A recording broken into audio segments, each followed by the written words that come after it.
Bom, e o PL de Jair Bolsonaro apura a venda suspeita de precatórios pelo governo Lula.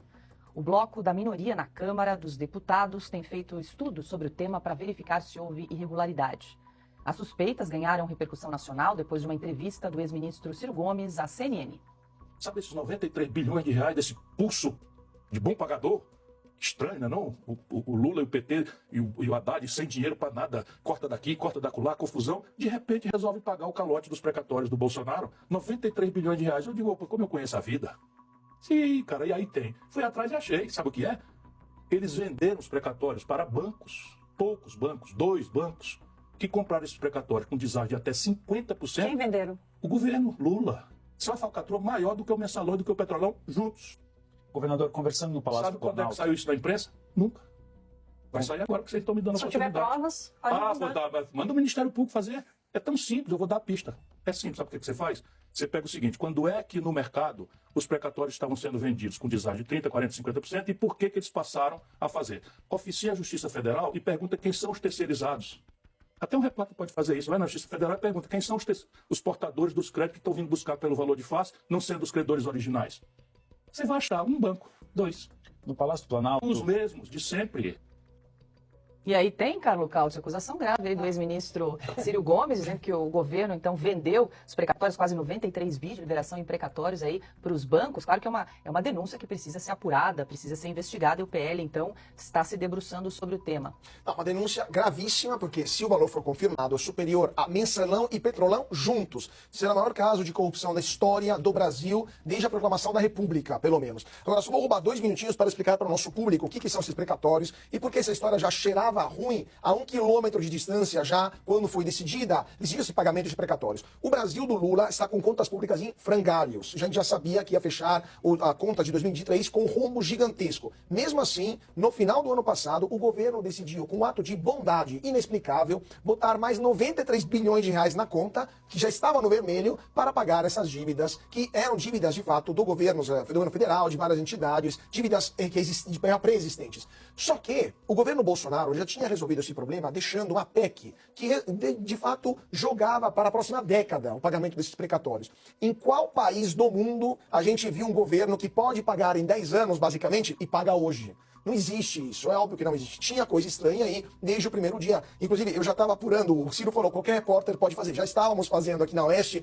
já estávamos apurando. Essa denúncia aqui não é fácil, porque os títulos estão nas mãos de pessoas físicas ou de empresas particulares que podem vendê-los como bem entender. Qual que é, segundo Ciro Gomes, o esquema? O governo avisou os amigos dos amigos, ou amigo do meu pai, como dizia alguém, né? Os amigos, né, de sempre, que iria pagar esses precatórios no ano passado e não em 10 anos. Essas pessoas foram para os titulares, esses créditos com o governo, dizendo, olha, eu te dou 50% do valor. Você me vende? Porque você vai receber em 10 anos. Eu te dou 50% hoje. E muita gente vendeu. Só que eles receberam poucos meses depois, não anos depois. Então o ganho foi, segundo o Ciro Gomes, gigantesco. Agora, qual que é o problema que o Ciro Gomes não disse, que nós repórteres sofremos? O sigilo bancário. Porque não é possível para um repórter quebrar o sigilo bancário de uma pessoa física, mas uma CPI pode.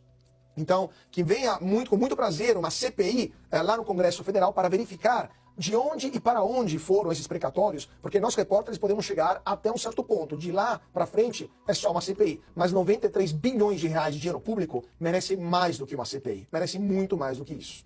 Carlos Cauti, quer dizer que os amigos do rei receberam informação privilegiada. É exatamente aquilo que o Ciro Gomes está falando, mas faz total sentido. Tinha uma década que o Bolsonaro tinha deixado de tranquilidade. Paulo Guedes conseguiu construir uma PEC, ou seja, na constitucional, para não ter que pagar hoje essas dívidas que vêm de 40, 50, 60 anos atrás, podiam ser pagas escalonadas, as contas públicas estariam muito mais sob controle, e o governo Lula deu um ato de bondade, sem explicação nenhuma, com um déficit PIB já contratado de 1,5%, foi para 2,5%. Para quê tudo isso? É óbvio que cheira muito mal a 1 quilômetro de distância tudo isso, né? Não, e tem agravantes aí, porque para pagar o governo teve que pedir autorização para o Supremo Tribunal Federal. Que obviamente deu. Ou seja, é um esforço gigantesco, naquele momento tinha 10 ministros, o governo teve que recorrer ao Supremo, porque você já tinha uma lei que tinha postergado esse pagamento. Como o Cauti fez menção, não há governo no mundo, à exceção do primeiro ano do governo Lula 3, que queira pagar uma dívida, de repente, com o país endividado, pagar antes do que o prazo que a lei estipulava, que foi negociada de forma democrática no Congresso Nacional. A extensão do pagamento foi feita com o Congresso Nacional, ou seja, como prevê a democracia. Você tem que consultar o Congresso, não pode ser uma decisão do Executivo. Para reverter uma decisão, um ganho feito no Congresso Nacional, vai o ministro Haddad com a equipe econômica e o governo federal e tem que pedir autorização para o Supremo. E pagou isso ainda em dezembro de 2023, no ano passado. E detalhe, só para fazer uma questão muito pequena. O dono do título recebe pelo valor de face. Negociação de precatório tem no mercado, com deságio. Olha, é aquilo que o Caute falou. Você vai levar 10 anos para receber, eu pago 50%, você pega o dinheiro à vista. O sujeito fala, pô, 10 anos não tem condição. A maior parte dos títulos, normalmente são títulos de INSS, dívida tributária, essas coisas, o sujeito é pequeno, ele precisa receber. Um banco grande pode esperar, mas não esperou. Por quê? Por que o governo fez todo esse esforço? Imagina só, se mobilizar todo o seu aparato político para chegar no Supremo Tribunal Federal para falar, escuta, me dá uma autorização para eu pagar antes o que eu só posso, porque eu preciso pagar só em 10 anos. É surreal. Não dá para cheirar bem um negócio desse. O governo tem que explicar melhor isso daí. Talvez não vá fazer, é o Congresso que vai ter que provocar essa discussão. Ou o Ministério Público, que se mexa também. E aí, Augusto? E aí tem, como diz o Ciro Gomes? Uma montanha de evidências, né, cara, robustas de crime.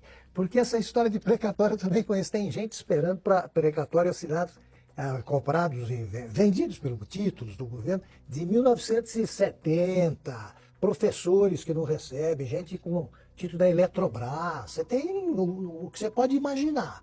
Aí eles pegam os precatórios, chegam a quanto? 93 bilhões de reais.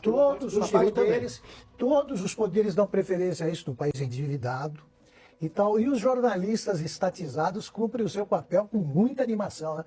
O Ciro Gomes vai, apresenta um negócio que em qualquer país mobilizaria o jornalismo todo, além da polícia. Mas o senhor tem prova? Ele não existe mais a pauta, ele não vai investigar.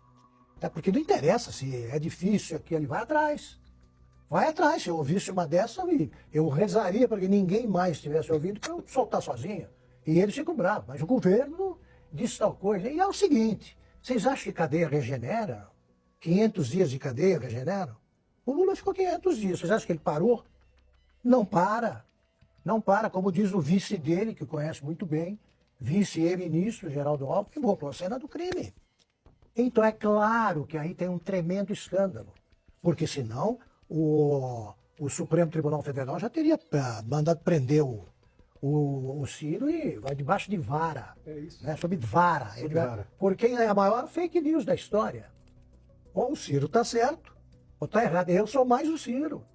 Ele faz a denúncia, apresenta detalhes. Agora, os bancos vão atrás de papéis desses, são chamados papéis podres. Você nunca vai receber. Porque, de repente, os bancos se interessam, os amigos se interessam. Aí você tem todas as evidências de crime. E, de novo, os que nos acompanham são testemunhas. A imprensa não noticia, ou ainda é capaz de acusar o Ciro Gomes. Fake news, Augusto. Fake news do Ciro mudar o Gomes. assunto. Como é que só foi ministro do Lula? Então, pois bem, também por ter sido ministro, ele conhece bem o Lula. E não fez só essa denúncia, não. Agora, essa aqui, olha, nós queremos saber.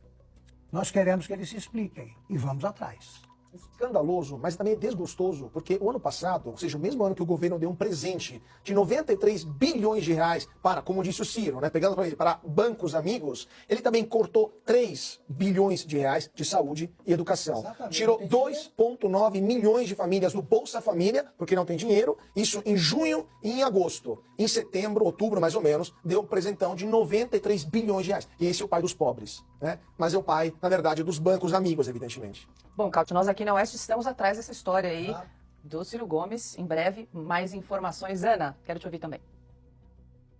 Paula, eu ia pegar exatamente esse gancho do Augusto. E na entrevista, a jornalista fala, mas o senhor tem provas?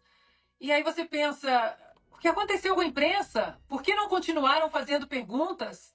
Mas o que mais? E perguntando mais detalhes e tentando especificar alguma situação, né, que ele poderia falar ali ao vivo, mas o senhor tem provas, e enquanto isso, essa velha imprensa faz um escarcéu por causa de importunação de baleia diante de uma denúncia gravíssima como essa do Ciro Gomes.